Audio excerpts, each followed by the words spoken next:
Hello, my friends. This is Deepak Chopra, and we're continuing our conversations with uh, luminaries, influencers, cutting edge scientists, and also some very interesting people in the field of philosophy and self awareness and spirituality. And it's my great pleasure, honor to introduce to our conversation today uh, Ethan Kross, Dr. Ethan Kross.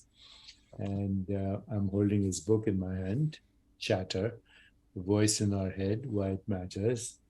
You can read about uh, Dr. Kross in the URL that will be here.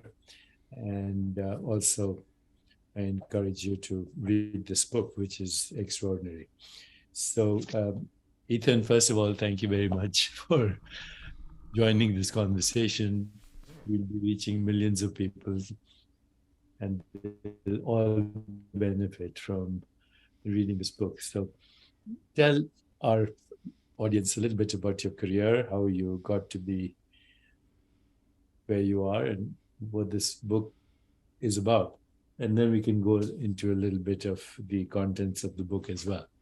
Yeah, well, first, thanks for having me. It's a real delight to be with you here today, and to share some of my thinking on this topic with your audience.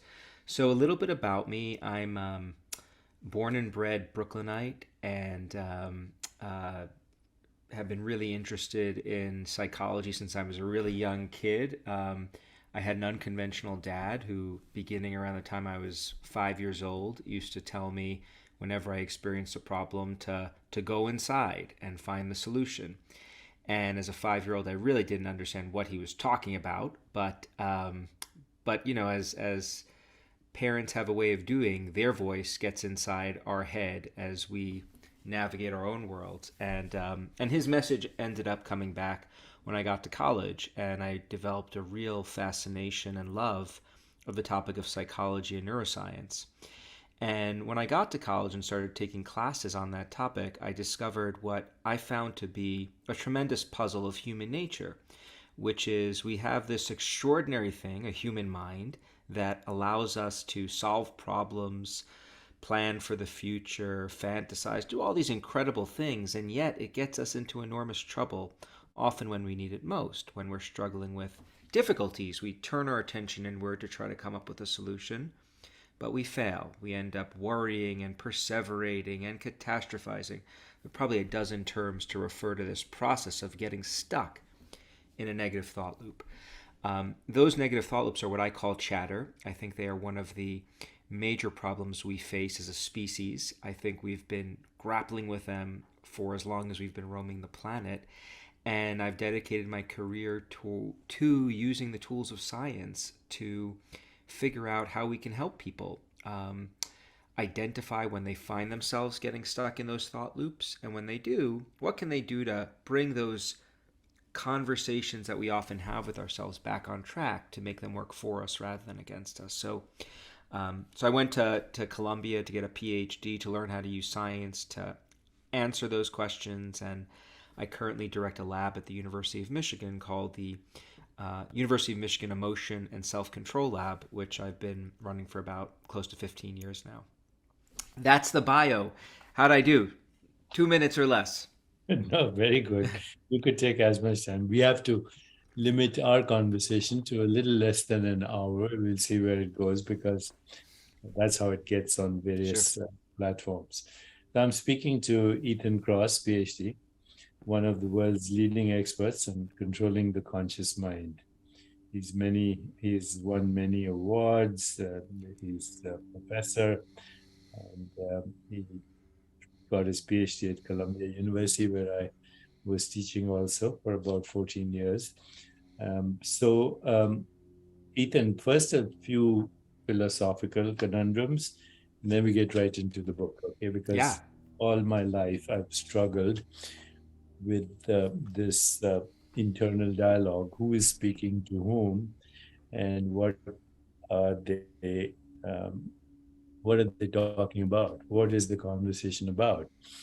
And as you know, the hard problem of consciousness. We have no idea where this internal voice comes from, or in fact, even the conversation with the self, which we call the internal dialogue, is based on a false identity in the sense, because when you look for the who is having this conversation, turns out that there's no little homunculus sitting in the brain looking out at the world. So even that entity that is having the conversation is a kind of a modified form of a deeper, whatever we call it, awareness um, or deeper reality. But one thing that Eastern wisdom traditions, which is, what I study, I'm also, by the way, trained in neuroscience and neuroendocrinology after I finished my residency in internal medicine. And one of the things that we always looked for, this is probably a long time ago before you were possibly born, we were looking at what are now called neuropeptides: serotonin, oxytocin, dopamine, etc., opiates, and some of the newer ones like anandamide. My training was under Seymour Reichlen, who was then in the 70s, the president of the Endocrine Society. He's now 97, and he still comes to New York, where I live. He teaches during his sabbatical. He teaches at Columbia, no, NYU. Today, at the age of 97, Amazing. if he catches a snake in his garden, he'll dissect the brain Hmm. and look for peptides and molecules and all of that. And he actually chastises me for not being as rigorous as he is at 97 with his research and with his original insights. But having said that, it seems very clear to me that except for an occasional creative um, breakthrough, whether it's a musical breakthrough, Mozart, Beethoven, Einstein, relativity, quantum pioneers, that most of our thoughts don't belong to us. In the Rig Veda, an ancient text from India, it says, "Let noble thoughts come to me from every side." And then it goes on to explain that your thoughts are not your own, they're recycling through the collective mind. And that collective mind is conditioned and has cognitive and perceptual filters that go back to the cognitive revolution when humans started telling stories about themselves and about each other. And mostly it was gossip in the beginning, but then those stories became everything from money to Wall Street to colonialism to empires. And yeah, I find that very interesting that, we do not have original thoughts. We're under the hypnosis of social conditioning. And now, even more with the social media and everything, and we are just recycling the bamboozled collective hypnosis of social conditioning that has been going on for thousands of years. And that in the Indian tradition, we call that karma. Karma is just everybody's experiences and their stories, which we incorporate selectively as our story. And then we get tortured by it. And then the quest in Indian traditions, anyway, wisdom traditions, is what they call liberation from suffering, which is liberation from this internal voice, literal liberation, Yeah. so we can go beyond our cognitive and perceptual filters and see reality as if for the first time. It's infinite creativity, infinite possibilities. So I found your book very fascinating because you're very practical. You're not, just philosophizing. You're talking about how we can, in fact, harness our creativity by harnessing this internal dialogue or even go beyond it. So, first, a response, and then I think we can stick with just one chapter, which is called the tools, because, people want tools. They're Absolutely. tired of listening to me and, being all over the place. So, Well, so many interesting things to go into. So, um, let's see. I'll try to be succinct so we could go to the tools, which I agree most Can is you usually shift what the people book want. a little bit so people can see it? I'm holding Oh, it. oh yeah. Is You know, yeah, is we that want, better? yeah, that's better. Okay. Okay. Um, so so a couple of responses.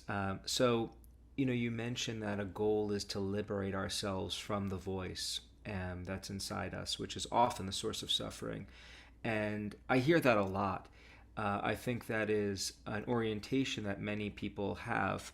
And one of the things that I tried to do in my book is broaden our way of thinking about what this voice is, because I actually think of the voice inside our head as a critical tool of the human mind that lets us do remarkable things that we would not want to live life without. So, just to give you a couple of examples, first, when I use this term inner voice, what I'm talking about in a very concrete way is the ability to silently use language to reflect on our lives. Now, you're a generation above me, but I'm a generation above many others, and so this will identify you will identify it with this as I do. Um, when you try to memorize a phone number in a distant era, we used to do that before smartphones, right? Before we just passed along our information, we would repeat that phone number in our head a few times. Usually, most people memorize it in that way. That's activating your inner voice. Your inner voice is part of our what we call our working memory system.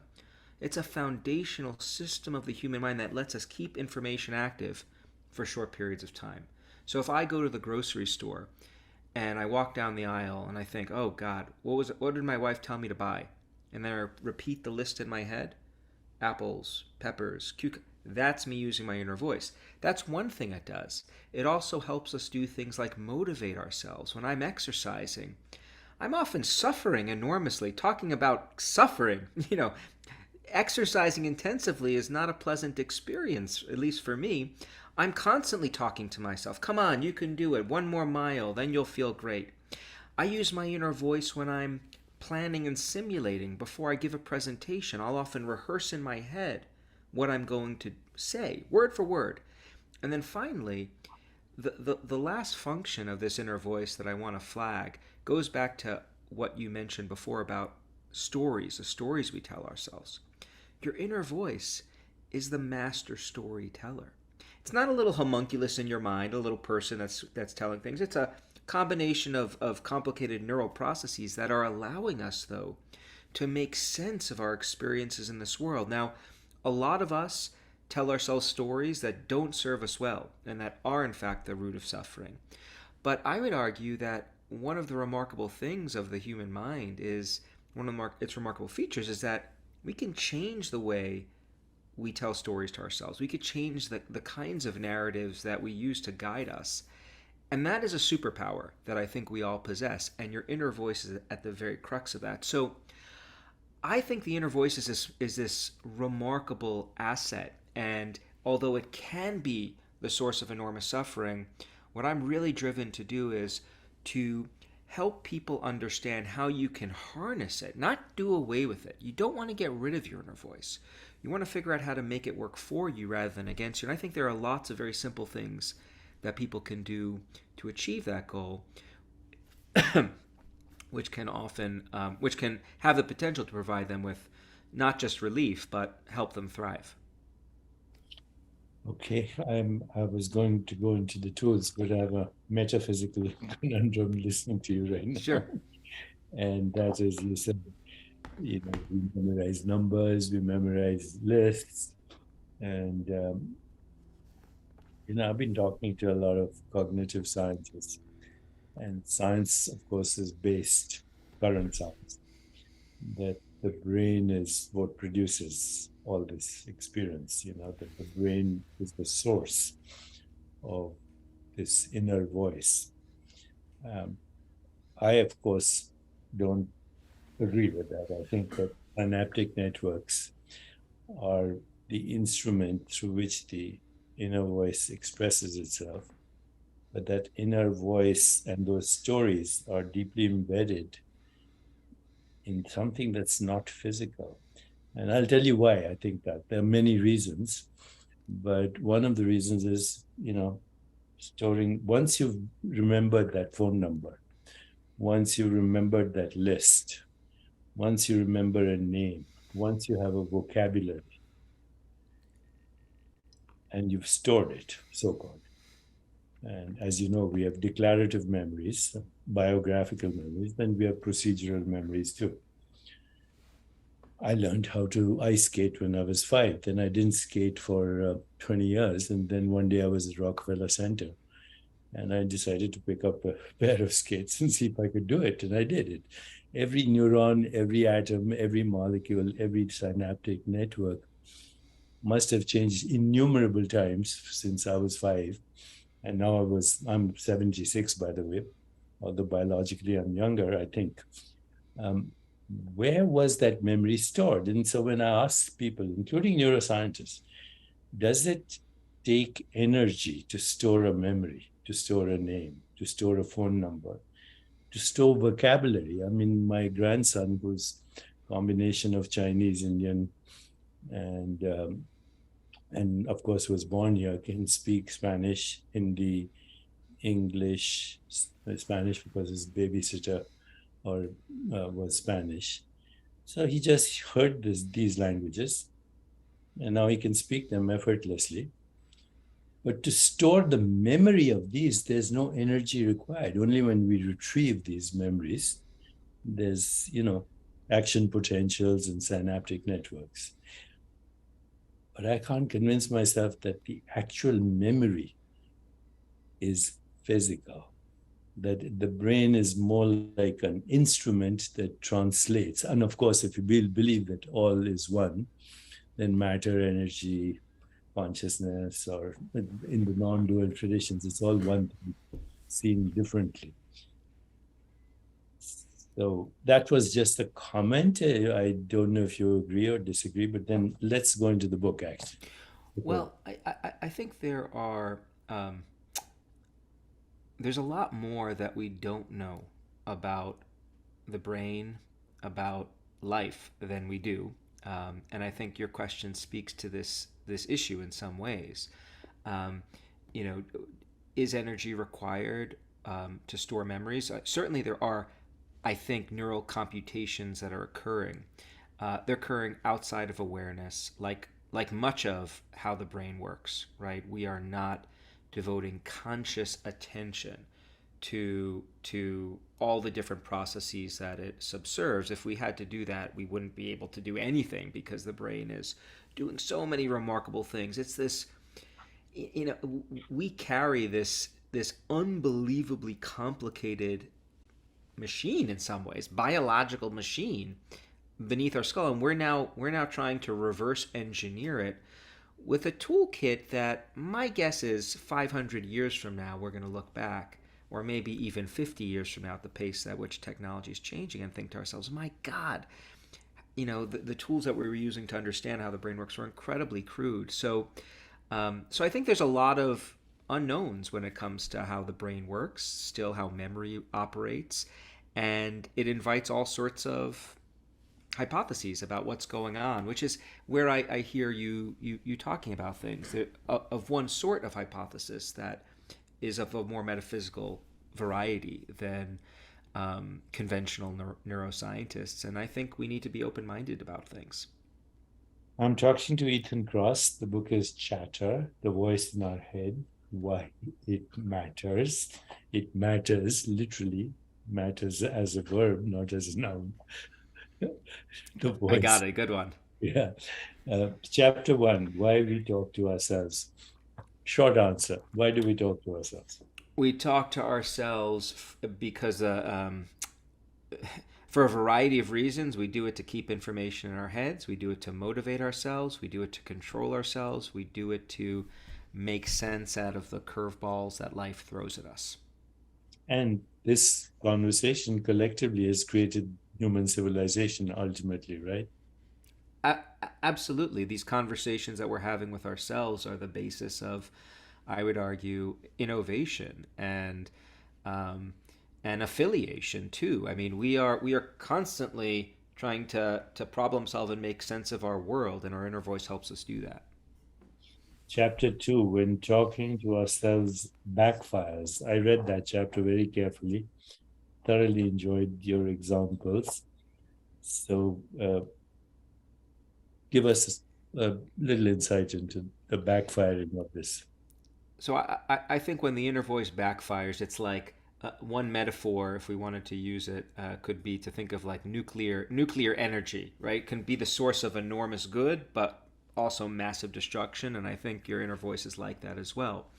Your inner voice backfires when we get stuck in a negative thought loop. We're trying very hard to work through a problem. Maybe it's something that happened to us in the past or present or something we're anticipating, but we don't make any progress. When that happens and we start just looping over and over in our head like a gerbil on an exercise wheel that's not making any progress, it undermines us in three areas of life that I would argue most of us care a great deal about. It makes it really hard for us to think and perform. Like thinking and performance, think about how essential those are. It creates friction in our social relationships because one of the things that we've learned people do when they experience chatter is they're highly motivated to share it with other people, to talk about it. And then something really upsetting happens. We go to others to share our chatter, but then we keep talking about it over and over and over again because it keeps on reverberating in our heads. And that can have the effect of pushing away other people who genuinely care about us because there's only so much that they can listen to before we bring them down. So it creates friction in our relationships, and then it also damages our physical health. And the way this works, very simply, is many people believe that stress kills. I like to point out that there's some nuance to that statement. The ability to experience stress is actually a remarkable asset that you possess, right? You're walking down the streets of New York and someone comes by you and looks threatening, and you have a system inside you that quickly motivates you to step back or approach. That's a useful system you want to have. What makes stress toxic in a physical sense is when that stress response is activated and then remains chronically activated over time at a low level. That is in part how stress predicts things like problems of cardiovascular disease, inflammation, and cancer. And that is what chatter does because we experience something stressful, but then we don't leave it behind. We keep replaying it in our heads. That keeps that response active in ways that can be truly damaging. So, what happens when it backfires? We can't think and perform, we have crappy relationships, and our physical health goes down the tubes as well. Not a good situation. Chapter 3, zooming out. That's observing, distancing yourself from being Distance yourself, and the witnessed. roots of this idea you're very familiar with. My dad actually was a huge fan of Eastern philosophy. And I grew up learning about the idea of detachment. And I was an Eastern philosophy minor, so I really admired this idea. And what we've done more recently is looked at how can you help people essentially step back to observe themselves from a more objective standpoint.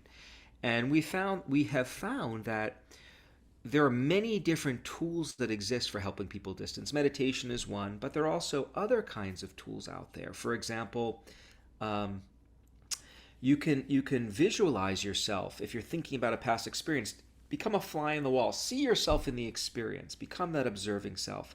That can make it easier for you to work through a difficult problem without being stuck in a chatter state. Another example of a tool you can use is something that we call temporal distancing or mental time travel. I love this tool. I describe it as my 2 a.m. chatter strategy. I don't know about you, but every 4 to 6 weeks I'll wake up in the middle of the night and it's just churning. It doesn't happen often, but when it does, it's not pleasant. What I do to go back to bed when that occurs is I say to myself, how are you going to feel about this tomorrow morning or next week or next year? One of the things we know about emotions is that all emotions, they come, they peak, and they eventually subside. But we lose sight of that when we're mired in chatter and we're just overcome with all of the negativity. So simply reminding yourself that, hey, if I look at this from an objective standpoint, this is going to fade. I will feel better about this tomorrow or next week. And that can often be quite anxiolytic for people. So those are a couple of distancing tools that can be helpful when you're stuck. Beautiful. Zooming out was that what we were discussing, chapter 4, when I become you. So this is Previous. one of my personal favorite tools, and we've done a lot of work on this in the lab. So let me tell you a very brief anecdote here because I think it helps make the point. You're no doubt familiar with Malala Yousafzai and her story.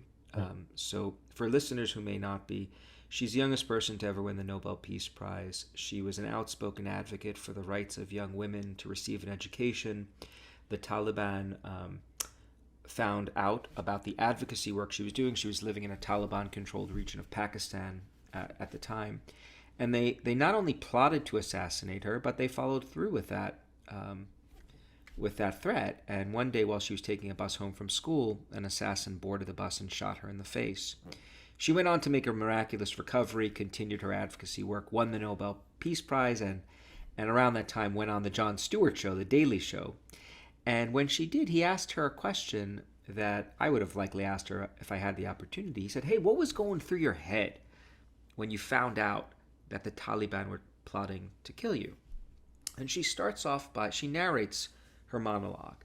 And she starts off by saying, the one thing I used to think to myself, what would I do if the Tali would come?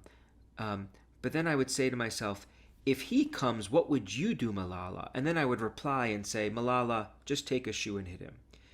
So what essentially, she's in the first person. She's using words that we virtually exclusively use to refer to ourselves, I, me, my, to think about what's happening to her. But when she gets to the peak of that experience, the assassin is right there ready to shoot her, she starts talking to herself like she's talking to someone else. She uses her name and the word you. Malala, just take a shoe and hit him. One of the things we know about human beings is that we're much better at giving advice to other people than we are giving advice to ourselves.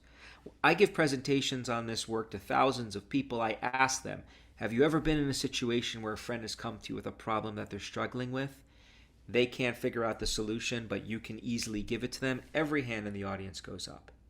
We can advise others better than we can advise ourselves.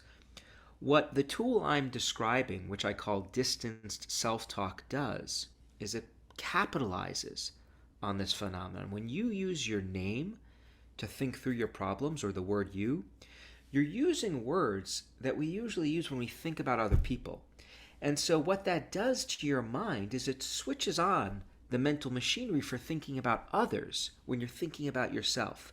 That makes it much easier for you to be a good, wise friend to yourself and work through your chatter. So that's distant self-talk. Brilliant.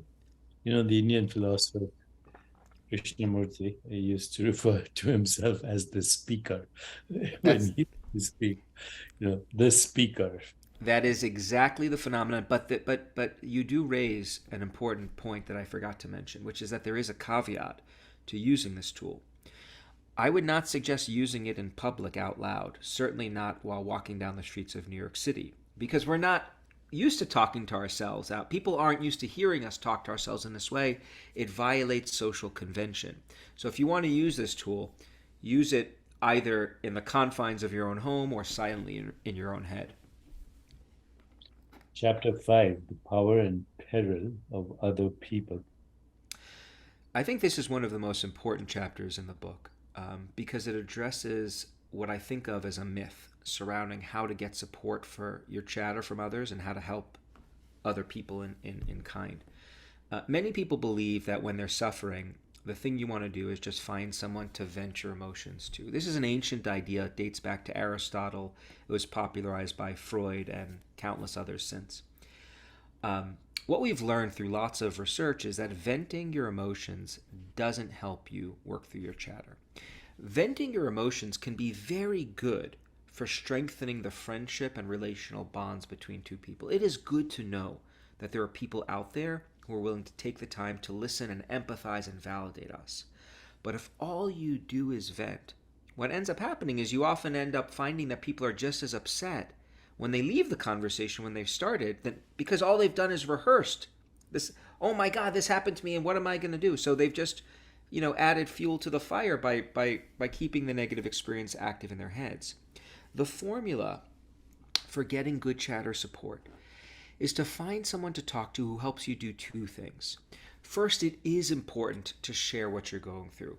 That is an important need that we possess, and being able to connect with someone else in that way, very important. But ideally, at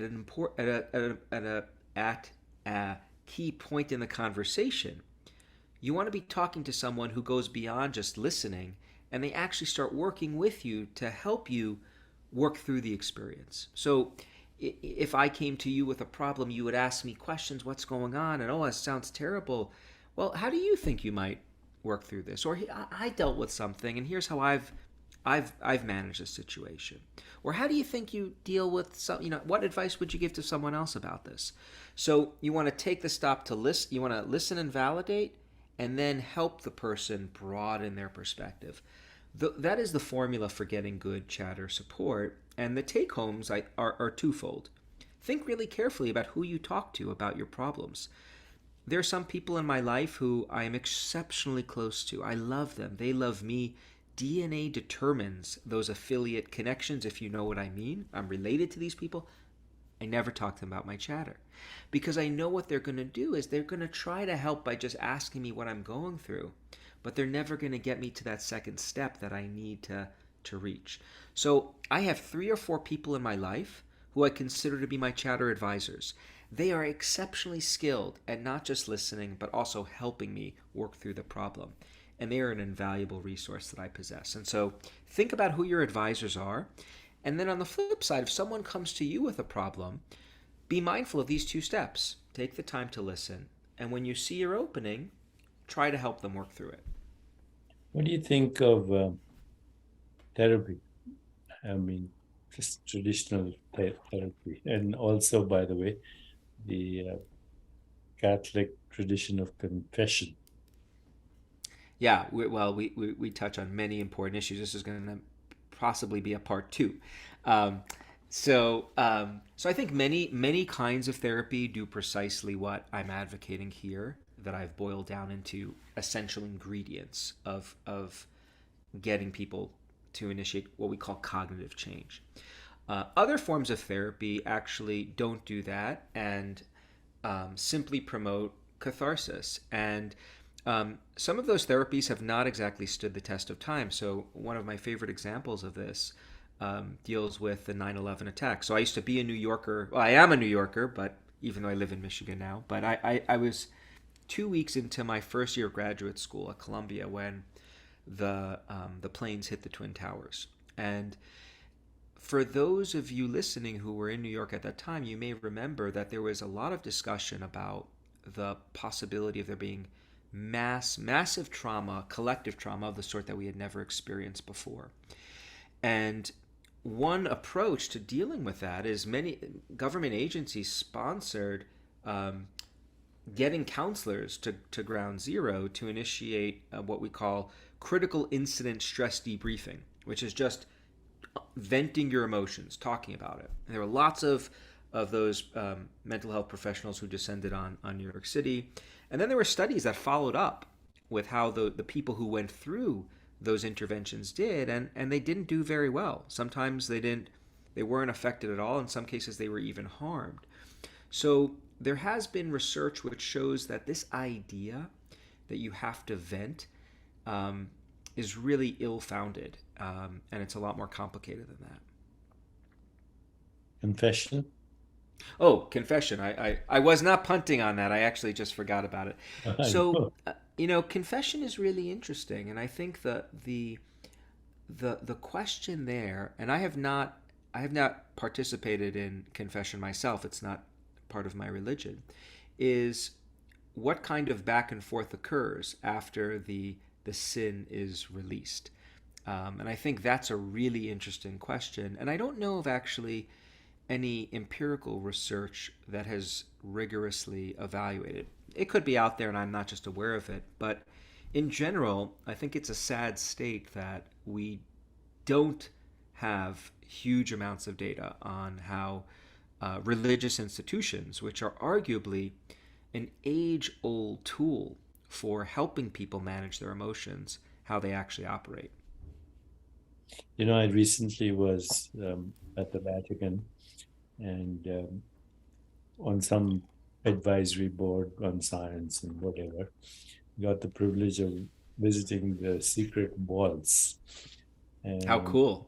yeah, very cool. And the young woman who was basically taking me on the tour was a graduate student, or yeah, she was a graduate student at Yale doing a sabbatical, some kind of training there as an intern. And so she was translating for me what some of the texts were. There were some amazing texts between the exchange between Galileo and the Pope, between Christopher Columbus and the Pope, between Abraham Lincoln and the then Mm. Pope. But the most fascinating was an exchange between Michelangelo and the Pope, when the Pope said, I want you to paint the Sistine Chapel. Michelangelo said, you can't afford me. And so when the Pope said, I can. And Michelangelo said, what are you going to pay me? He says, I'll absolve you of all your sins, past, present, and future.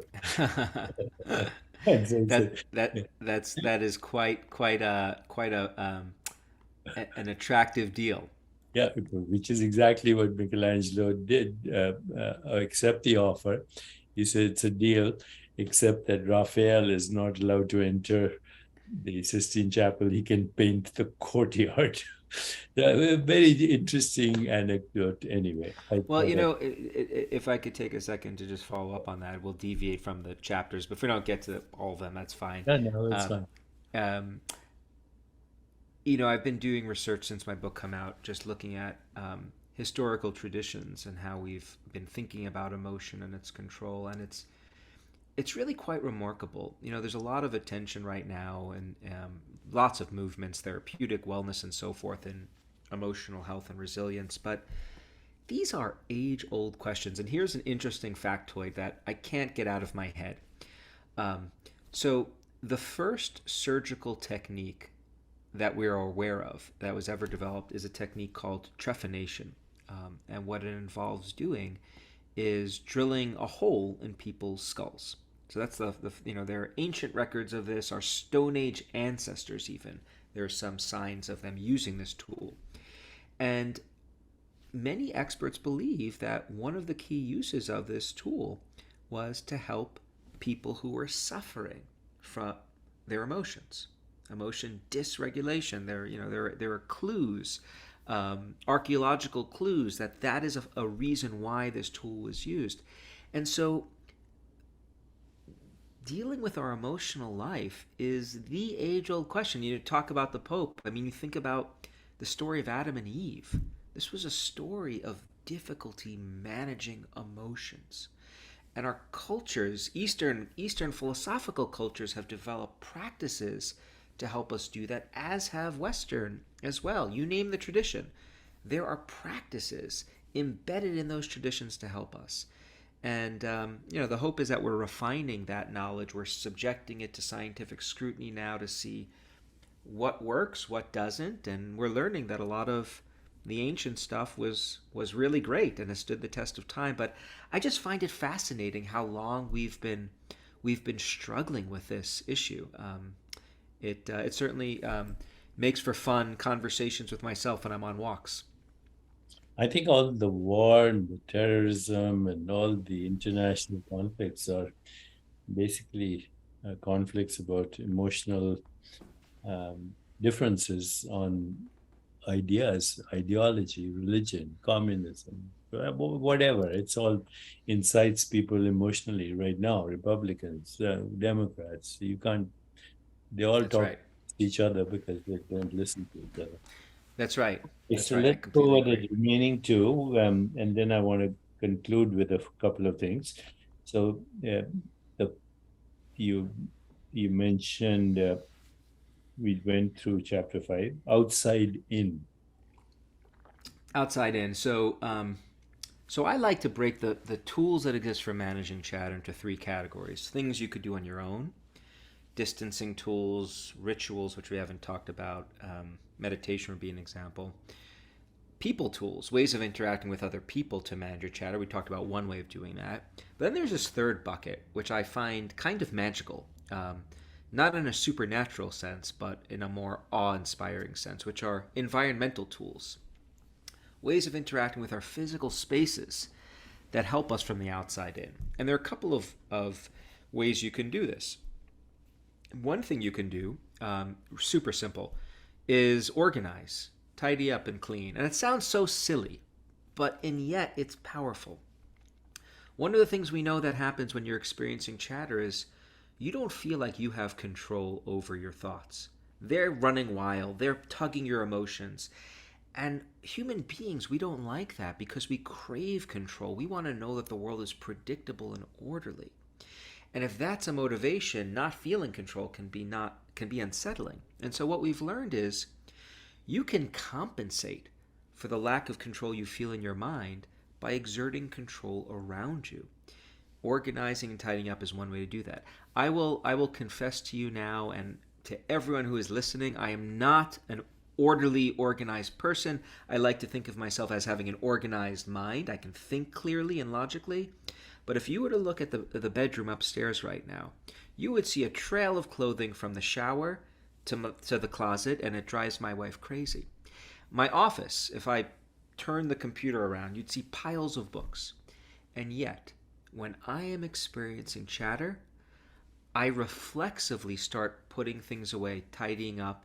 I clean up my spaces, then I go into my daughter's bedrooms. I clean up their miserable excuse for a living situation, right? That's me compensating through this compensatory process. So that's one thing you could do to manage your chatter from the outside in. The other thing you could do is enhance your exposure to green spaces. And there's a lot of rigorous research on this, and there are at least two pathways through which this works. One thing that enhancing your exposure to green spaces does is it helps restore your limited attention. We only have so much attention that we can focus on things at any given moment in time. And if all your attention is fixated on the chatter, that can be really depleting. What happens when you go for a walk in an interesting green space is your attention gradually drifts away from the chatter and onto your surroundings. But it does so in a very soft way. So you're not carefully scrutinizing the geometrical structure of the shrubs around you. You're just taking it in. That gives us an opportunity to recharge. The other thing that nature exposure can do for us is it can give us the opportunity to experience the emotion of awe, which is an emotion we experience when we're in the presence of something vast and indescribable. And when you are contemplating something vast and indescribable, something you can't quite make sense of, that makes you feel smaller. It leads to what we call shrinking of the self, which you might think is a bad thing, but it's not when it comes to chatter, because when you feel smaller, so does your chatter. And so a couple of weeks ago, you probably saw the latest images released by NASA's, I think it's the Webb telescope. Simply remarkable. Pictures of the galaxy from billions of years ago. I don't even understand how that's possible. I don't understand how the physics works to allow us to peer back in time to see what the universe used to look like. I am filled with awe when I look at those pictures and contemplate that scenario. And when I'm feeling that way, the concerns I have about work and family, they get really, really smaller. So those are a couple of outside-in tools that people can use as well. But by the way, that is amazing, what you just said about James Webb, like you're experiencing what happened billions of years ago now. Just remarkable. Remarkable. Yeah. Okay, there's chapter 7, which is the final real chapter, Mind Magic. Say a few words before I direct people to the tools. Sure. So Mind Magic talks about two things. One, the power of placebo, which is often dismissed as what we would call a control condition. So when you're doing medical research, for example, or therapeutic research, you often compare an active treatment against a placebo, which is, a treatment that has no active ingredient. So if you want to test the efficacy of one medicine that does something to your neurochemistry, for example, you'd compare it to a pill that is a sugar pill, and it should do nothing. And yet, what we see happening over and over and over again is in many contexts, placebos themselves help improve the way we feel, in particular when it comes to chatter. We did a study, a fun study several years ago, where it was an imaging study we did up at Columbia, and it was on physical and emotional pain. We wanted to look at the overlap between those two experiences, and so we brought people into the lab who had been dumped by a romantic partner, and they felt terrible about it. The first part of the study, we just had them look at a picture of the person who dumped them, and we had them think about how they felt when they were dumped. I give the caveat here, by the way, we don't like just making people feel bad. We do this to try to figure out how to help people. So people feel bad. You see activation in a pain network in their brains. And then what we do is we pull people out of the scanner, and we basically give them a little spray. And we tell people in one condition, just take 3 inhalations of this spray. In one condition, we say it's just going to help us improve the quality of the fMRI imaging, right? It'll make the machine work better. The nasal pathways can get congested and so forth. And the other condition, we give people a slight cover story. We say, actually, this is an opioid analgesic that you're inhaling. It will make you feel better in about 5 minutes by blunting the way your pain system operates. In fact, in both groups, people inhaled the same thing, just a saline solution. And yet what we saw is that the people who thought they were taking the medication felt considerably better when they thought about their rejection after inhaling the spray, and you saw some evidence of that in the way their brains were functioning as well. So the take home here is that we already possess a remarkable tool for making ourselves feel better, and it is the mind and the beliefs that we harbor towards different things in our lives. And if you could harness that potential, I think people would be a lot better off. Yeah, I mean, you're pointing out to something which is very profound, how belief becomes biology. But now we do have, I think, sufficient evidence that what happens is that there are genes that can turn on and off, and epigenetic switches, demethylation, Absolutely. etc., etc. So there's a biological mechanism. And all of this is deeply into everything that we're talking about, although we're talking about at the level of subjective experience primarily, is deeply rooted in our biology. As one example of that, there's work which shows that when you experience chatter, that can function to epigenetically turn on certain genes that promote inflammatory responses and turn off genes that are involved in fighting against viruses. So, we're learning more about the connections between the mind and body every week, and it is fascinating. This has been an amazing, very useful, practical, insightful conversation, a chatter with the author of Chatter, the voice in our head, why it matters, and how to harness it. I was going to go over this chapter called Tools, but we actually covered a lot of them, and it's very well summarized here in this book, in this particular chapter. I hope everyone benefited from this conversation. I certainly did, and I hope you go out and read the book. Thank you, Ethan. It was great to talk to you, and privilege. I learned a lot from you. Thank you. Likewise, thanks so much for having me on.